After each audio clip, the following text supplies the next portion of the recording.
Hey everyone, Chaps here, and welcome back to the latest adventure in me trying to create some resin lake coasters. In the last video, we got to this step. Basically, I've got a block of wood and I hogged out the shape of a lake in it. And now, it's time to pour some resin in there. My first step was figuring out what type of resin and pigment I wanted to use. I've never done it before, but I did a little bit of research, and this is what I decided to go with. I've got this deep pour liquid glass super clear 2.0 epoxy resin. That's the deep pour type. It takes a little bit longer to cure, but it should make less air bubbles and a better finish. And of course, you need some hardener to go with that. I've got the Mayspring Pacific Blue pigment for the base watercolor, as well as some Pearl White from Mayspring to give it a little bit of extra texture. Should make for some pretty cool water. Like I said, I can't compare these to anything else. I've never poured resin before. But you guys are going to find out with me. But first, there's some other things we got to do, and that's starting with sealing the wood. I guess this is supposed to help prevent air bubbles or outgassing from the wood, which could create some unwanted bubbles. To do this, I'll just mix up a small batch of resin and brush it onto the surface. This should make some nice crisp lines when I finally go in with that final resin coat. Now I'm doing this in my basement, which serves as my workshop, obviously. I've got a workout area behind the camera there, laundry room, I've got storage over there. Basically, we're down here a lot. So I need to be very careful about dust and temperature, I guess. But for dust, I just use the shop vac and an air compressor to spray off this area and suck everything up and make sure it's nice and clean. But if we're going to be down here working on projects and working out and getting Christmas decorations out, we need to make sure that no dust settles while we're down here. In order to fix that, I got this nice handy tool here. We just did a bunch of Christmas shopping.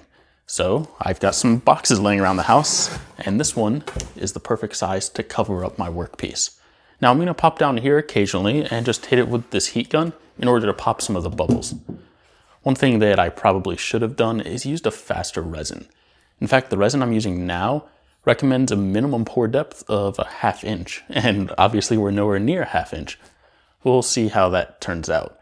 The other reason I would recommend using a faster drying resin is because it's just cheaper. Well, it's cheaper and it dries faster, so you don't have to wait as long until you do your actual pour. But even though it's cheaper, it's still resin. It's expensive. So I didn't really feel like buying that for this first pour that I'm doing, and we'll see how this works out. We'll wait a few days for that to fully set up. In the meantime, let's figure out what ratio of pigments to use. I've read that you can actually use water in place of resin to test out your pigments, so let's give that a small sample run. I settled on using about a 1/2 cup of water, 1/8 of a teaspoon of the blue pigment, and 1/16 of a teaspoon of the pearl pigment. It looks a little dark in this cup, but that's because it's so thick. When I actually pour it into this thing that's about the size of what I'm going to be pouring it into, it seems like it's about the right transparency that I'm going for. Okay, so the initial coat has had a few days to cure, and we're basically ready for the final pour. But first, I'm going to resand the surface slightly, just to get rid of those last few bubbles and ensure that everything bonds. I'm also going to use my shop vac and air compressor to clean off the area again. And also, just to be safe, I'm going to wait overnight for any dust in the air to settle. And yep, I'm going to go ahead and cover this thing up again. After sanding, today was all about research on how to properly pour resin, and more importantly, how to pop bubbles and when to swirl the resin so that the pigment doesn't settle and you can get those cool swirl patterns. In doing my research, I found someone who said that you really want to start those swirls and popping the bubbles after 10 to 12 hours. And then after about 14 to 16 hours is when you can stop that. So, change of plans. I'm actually going to pour the resin tonight instead of tomorrow morning. By doing that, I can pour the resin now, go to bed, and when I wake up, it should be about time to start putting the swirls in and popping some bubbles. Alright, it's game time. Let's do this. I'll start by mixing the 2 parts of the epoxy up in this mixing cup. Based on my models, I need about 7.2 fluid ounces of resin. We'll make it an even 8 ounces or just 1 cup in order to be safe. I don't want it to overflow because that would be messy, but I don't need to fill it up completely to the top because I plan on planing it down once poured. Undermixing resin is a big no-no, so I'm taking my time here to make sure it's fully mixed. Once it's nicely mixed, I'm going to add the blue pigment and ensure that that is fully incorporated. Lastly, near the end, I'll add the pearl white and just give it a quick swirl. I don't really need it fully mixed in as it's more of an accent color. While that's sitting, I'm going to lay out some parchment here just to be safe. I'm not really sure what the expansion is like on this, but I'd rather be safe than sorry in case of an overflow. Alright, the moment we've been waiting for. Let's pour.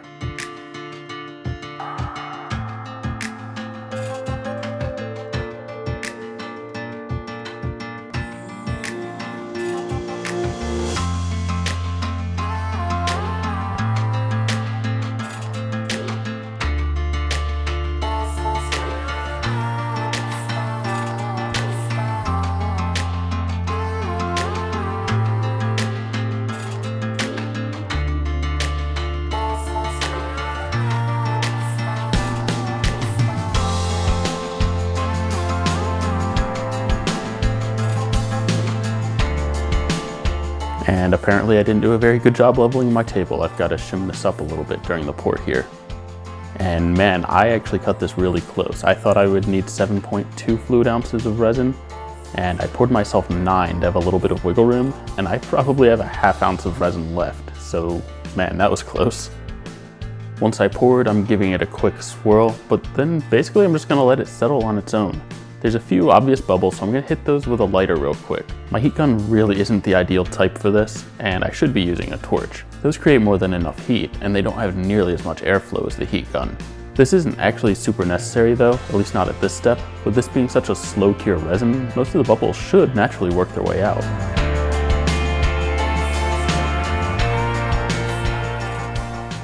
Now it's about 10:30 p.m., so I'm just gonna cover this thing up and we'll check it out again in the morning.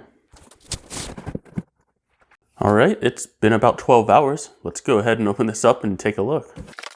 And the color looks right. The swirls are definitely gone, and there's a few little like blotches or patches of whiter areas. So I'm definitely gonna wanna swirl this a bit more and get those swirls in there. All right, let's do this. Being this is a lake and not an ocean or a river or something, I just wanna put a few swirls in this. It doesn't need to be anything super aggressive, just something to give a little bit of texture. I found that when I poked this thing all the way to the bottom, it wasn't really making that much of a difference. The biggest difference is when I just skimmed it right across the top. So I'm just gonna go down the lake and put a bunch of swirls in. I just stop in every 30 minutes to an hour and swirl it up. In theory, this should only take another 4 hours, coming into around 16 hours after the initial pour. But my basement is a bit colder than I'd ideally want it. It's actually in the mid-60s instead of the mid-70s, so this may take a bit longer. Okay, so this is my final pass, and it's been about 5 or 6 hours today, making it about 16 hours in total since I poured the resin. This stuff is definitely thicker now than when I first got up this morning. And this morning I wasn't too worried about air bubbles, as they'd have plenty of time to rise up and release themselves. Being things are a bit thicker now, I figured I'll go ahead and use my lighter and give them a bit of help. And now, it's time for the final wait. This stuff is supposed to take 72 hours to cure, but I'm gonna give it a full week. Like I said, my basement's a little cold, so it's gonna need that extra time. Alright, it's been 7.5 days, and I think we're probably ready for the next steps. Some of you may have noticed that at the end of my last pouring, I actually took this little container here and I poured all the leftover resin. Yeah, there wasn't that much left, but I poured all the leftover resin into this little cup here. And this has allowed me to come down here and just poke it each day, and yeah, I can see how the hardening's coming along. I think it's set up after 3 days or so, and I gave it another 4 days of rest. So after 7 days, I think we're ready to finally take a look. I feel like the color is pretty good. It's a bit darker than I was going for, but maybe it'll dim up a bit when I trim this down. Either way though, I do really like the color. For the design, it doesn't look too bad, but I kind of wish that I had kept swirling this for a bit longer before letting it go for its final rest. The swirl lines are really defined here, and it doesn't really blend as much as it did when I first made them. I guess things settled a bit after my last swirl. The middle was so defined that the setting isn't really that noticeable, but the smaller details settled as well, and a lot of those just faded away. I can still see some of them a little further down in there, so maybe once I plane the top on this, those smaller details might pop out a little bit more. Again, it's not a deal breaker, but it's certainly a lesson learned for when I do this next. So with this done, I need to make it nice and smooth. The resin doesn't come all the way up to the surface of the wood, and there's some places like this here, or there's a spot there where I dripped a little bit of resin and it's a bit taller than the wood. So I need to plane it out.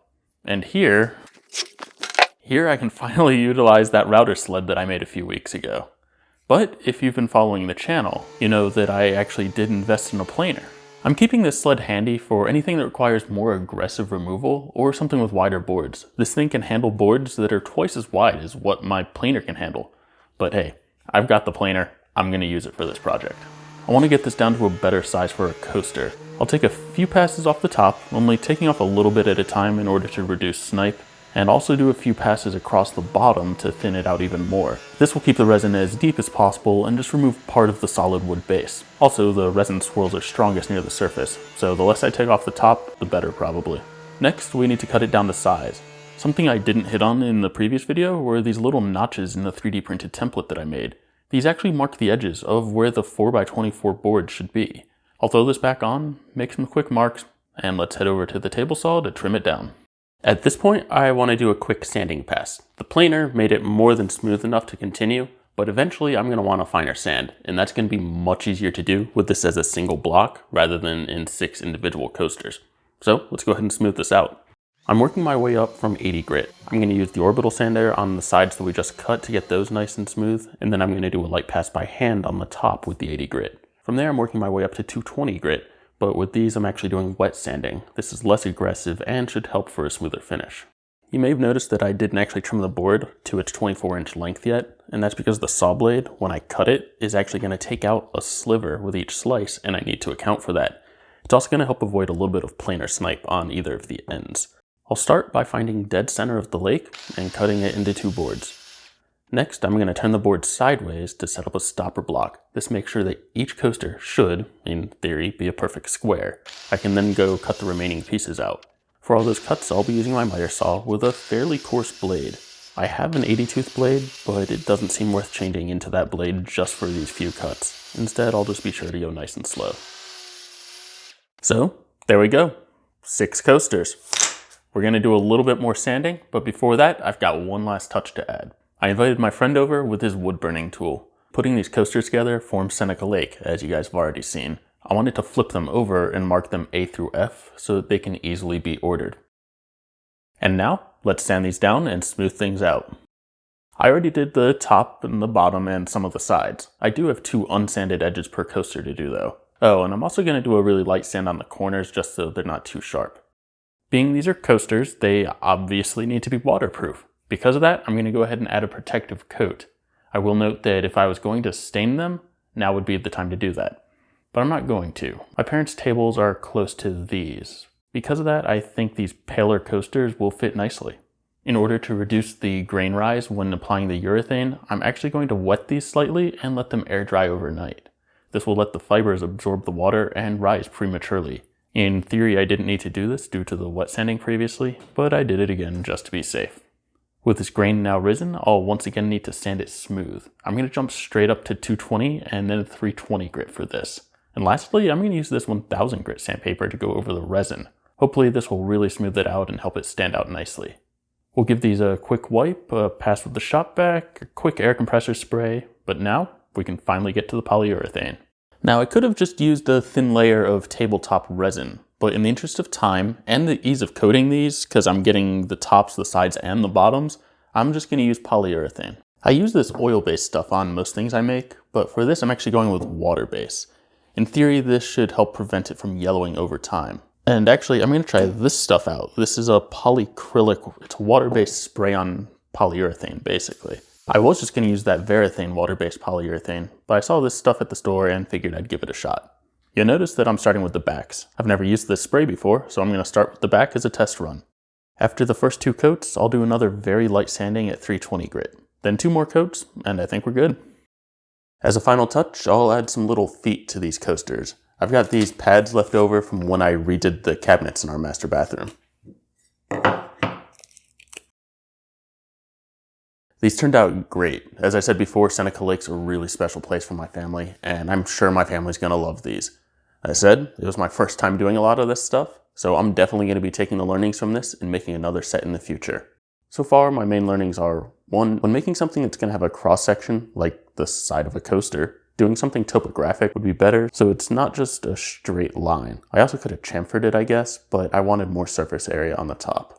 Number 2 is if the resin's going to be rather opaque like this, it would have been nice to do a shallower pour. This would use less resin, be less expensive, but it would also let the final product be a bit thinner for something like coasters. I'll also say that I did not trim this down on the bottom nearly enough. I wish I removed some of the wood from the bottom to get this a little bit thinner there as well.